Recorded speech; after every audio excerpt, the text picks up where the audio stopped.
Buonasera cari amici e ben ritrovati in questo spazio in mia compagnia. Riprendiamo la lettura del capitolo L'uomo alla ricerca dei segreti di Taverner, dottore dell'occulto, scritto da Dion Fortune. Prima però, come di consueto, vi invito, se ancora non lo avete fatto, ad iscrivervi al canale YouTube del Marietto Veneziano e se ancora non l'avete fatto di iscrivervi al mio canale YouTube. Vi prenderò per sfinimento, prima o poi vi iscriverete, forza, scherzo. Allora, continuiamo pure la lettura. In breve tempo Miss Tyndall si stabilì alla casa di cura di Hindlehead, la sede di Taverner, per quanto usasse l'ambulatorio di Harley Street per le visite. Mi piaceva quella ragazza, non aveva alcuna pretesa di bellezza straordinaria, ma aveva carattere. Per un po' di tempo la nostra paziente condusse una vita normale, poi una sera venne da me. «Dottor Rhodes», iniziò, «vorrei fare una delle mie passeggiate notturne. Vi dispiacerebbe tanto se lo facessi?» «Non mi succederà niente, so quello che sto facendo, ma sono così irrequieta che ho bisogno di muovermi e uscire all'aperto».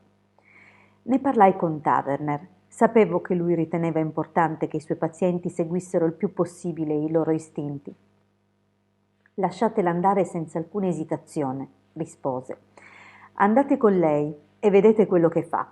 Non possiamo lasciare che la ragazza vaghi da sola per la brughiera, per quanto penso che non corra il benché minimo pericolo».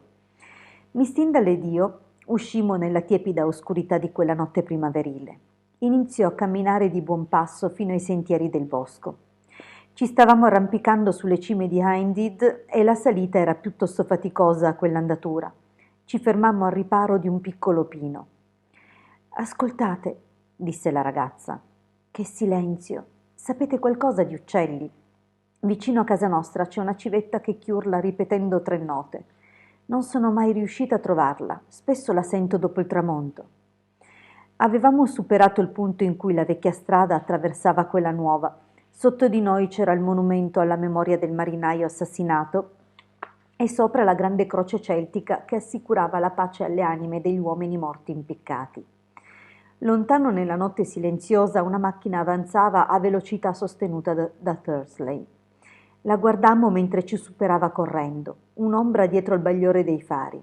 Pensai a quella corsa forsennata verso la costa e mi chiesi chi fosse l'altra anima tormentata che cercava con la velocità di sfuggire all'inferno che aveva dentro di sé.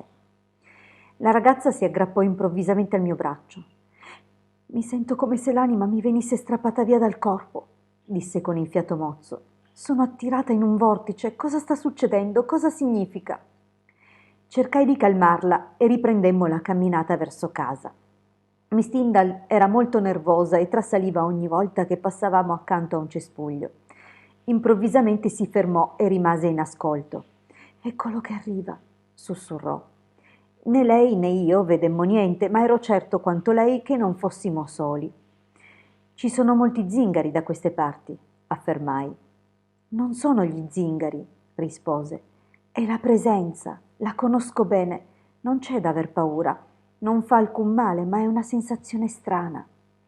Si fermò e mi guardò, il volto teso nella luce incerta che precede l'alba. «Io voglio qualcosa, dottor Rhodes, non so cosa sia, ma continuerò a volerla finché non morirò e non vorrò mai nient'altro. Se non riuscirò a trovarla, allora saprò che avrò vissuto la mia vita invano». Quando tornammo scoprimmo che Taverner era uscito. C'era stato un incidente all'incrocio di Hindhead, il dottore di zona non era rintracciabile e Taverner, sebbene non fosse il medico generico dei dintorni, era stato chiamato per fornire i primi soccorsi. Miss Tyndall mi augurò la buonanotte e si recò nella propria stanza. Io stavo decidendo se andare a dormire quando squillò il telefono. «Siete voi, Rhodes?» chiese la voce di Taverner. «Sto portando lì un uomo. Potreste preparare un letto per un caso chirurgico?» Non passò molto tempo che sentii arrivare un'automobile e aiutai a tirare fuori la barella improvvisata. «Un'altra curiosa coincidenza», commentò Taverner con il mezzo sorriso che riservava allo scetticismo. Vidi allora che l'uomo che stavamo trasportando era Arnold Black. «Era dunque la sua macchina che abbiamo sentito passare sulla strada per Portsmouth?» esclamai. «È molto probabile», rispose Taverner. Stava guidando con la sua solita andatura e all'incrocio è rotolato giù per la scarpata in mezzo ai cespugli. Deve non aver funzionato lo sterzo, commentai. O forse è la sua mente a non aver funzionato, rispose Taverner. Mettemmo il paziente a letto e lo stavamo preparando per la notte quando venne un infermiere a comunicarci che Miss Tyndall si trovava in uno stato di profonda agitazione. Lasciammo la donna a occuparsi di Black e andammo dalla ragazza.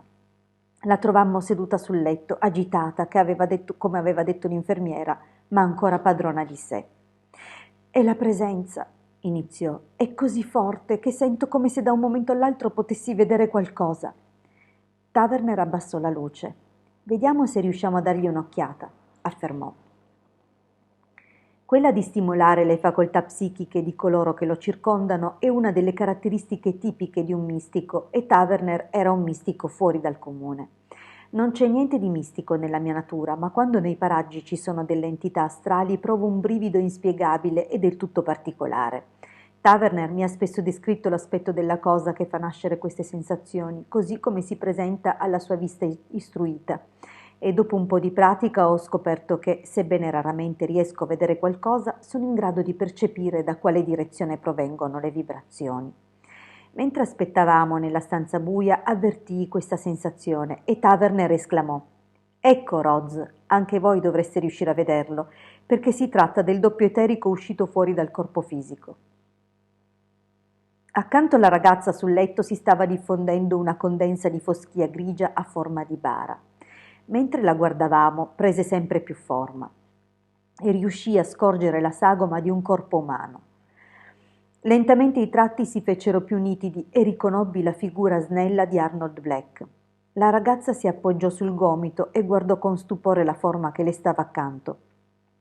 Poi con un grido cercò di stringere tra le braccia la foschia grigia. «Eccolo, eccolo!» gridò. «Guardate, posso vederlo, è reale!» Ma la sostanza impalpabile le sfuggì, le sue mani la attraversarono come se si fosse trattato di nebbia e con un grido di angoscia rimase a fissare la forma che non riusciva ad afferrare. «Che cosa significa tutto ciò?» chiesi a Taverner. «Significa morte, se non riusciamo a riportarla indietro», rispose. «Questo è il doppio etereo di Black, quello che voi chiamereste il suo fantasma, il corpo sottile che porta con sé le forze vitali. È stimolato dalle emozioni e essendo libero al momento ha raggiunto l'oggetto dei suoi desideri, l'anima reincarnata della donna amata in passato. Il corpo astrale è stato spesso qui prima di questo momento. Era ciò che lei percepiva quando avvertiva quella che chiama presenza, ma prima d'ora non era mai stato in grado di arrivare a lei in una forma così definita. Questo significa che Black sta per morire. Dobbiamo provare a fare rientrare questa forma grigia nella sua dimora di carne». Taverner appoggiò la mano sulla spalla della ragazza attirando la sua attenzione. «Venite con me», la invitò. «Non posso lasciarlo», rispose lei cercando ancora una volta di afferrare la forma indistinta che aleggiava sul letto. «Vi seguirà», la rassicurò Taverner. La ragazza si alzò docilmente. Le misi la vestaglia sulle spalle e Taverner le tenne aperta la porta. Ci precedette nel corridoio e la grigia voluta di foschia con i contorni che si fondevano in una nebbia indistinta la seguì. Non era più orizzontale ma eretta e sembrava un lenzuolo teso tenuto su un angolo.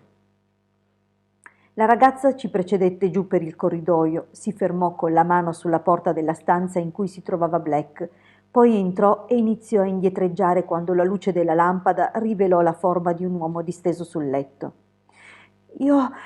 Io vi chiedo scusa», barcollò e cercò di arretrare, ma Taverner la spinse davanti a sé e chiuse la porta. La guidò con gentilezza verso il letto.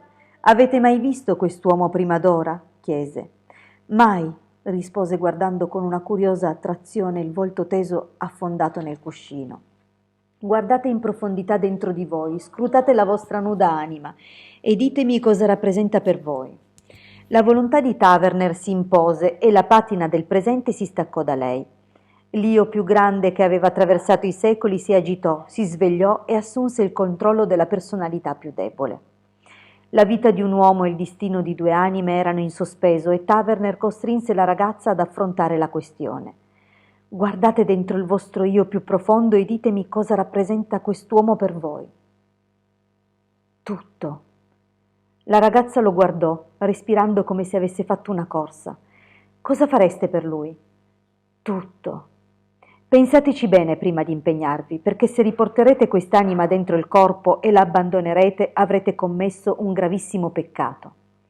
Non riuscirei a tradirlo nemmeno se ci provassi, rispose la ragazza. Qualcosa di più forte di me mi attrae verso di lui. Allora ordinate all'anima di rientrare nel corpo e di rivivere. È morto?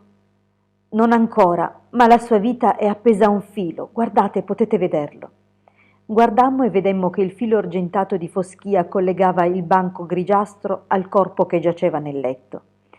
Come posso farlo rientrare nel suo corpo? Concentratevi sul corpo e vi sarà attirato. Lentamente, con esitazione, si chinò sull'uomo privo di sensi e strinse il corpo ferito e debilitato tra le braccia. Poi, mentre la osservavamo, la foschia grigia si avvicinò e fu lentamente assorbita dalla forma fisica. Black ed Elaine Tyndall si sposarono alla casa di cura 6 settimane dopo e partirono per la loro luna di miele con la macchina da corsa che era stata recuperata dai cespugli, con lo sterzo perfettamente a posto. Mentre tornavano in casa dopo aver assistito alla loro partenza, dissi a Taverner: «La maggior parte delle persone direbbe che avete messo insieme una coppia di pazzi le cui manie sembrano combaciare». «E la maggior parte delle persone li avrebbero spediti in manicomio», rispose Taverner. «Tutto ciò che ho fatto è stato riconoscere l'operato di 2 grandi leggi naturali e avete visto anche voi il risultato». «Come siete riuscito a ricomporre i pezzi di questa storia?» chiesi. «È stato abbastanza semplice», rispose Taverner, «semplice quanto di solito è la natura umana. Conoscete il mio metodo, sono convinto che ciascuno di noi abbia vissuto molte vite e che si possa influenzare gli altri con la forza del pensiero, e trovo che questa mia convinzione spesso getti luce dove le idee comuni falliscono. Prendete il caso di Black. Un medico qualunque avrebbe detto che si trattava del suo subconscio che gli stava giocando dei brutti scherzi. Poteva anche essere, per questo mi sono preso la briga di andare a leggere la storia delle sue vite precedenti in quelli che chiamiamo i registri akashici, dove sono conservati tutti i ricordi. Ho scoperto che in alcune vite precedenti si era legato a una persona dell'altro sesso e che nella sua vita ultima aveva avuto la presunzione di cercare di conquistare i suoi favori pur essendo lei una principessa di casa reale e lui un soldato di ventura. Come ricompensa per la sua audacia fu gettato giù dal tetto del palazzo e morì sbattendo contro le pietre del cortile. Adesso capite per quale motivo la caduta impicchiata ha risvegliato la memoria passata. Era già precipitato fino a morire. E anche perché si è sentito come se lo stomaco gli cadesse quando ha visto le immagini dell'Egitto, perché tutto questo era avvenuto durante la sua vita egiziana. In questo periodo abbiamo a che fare con molte persone che hanno avuto una vita precedente in Egitto. Sembra che ci stiamo imbattendo in un ciclo.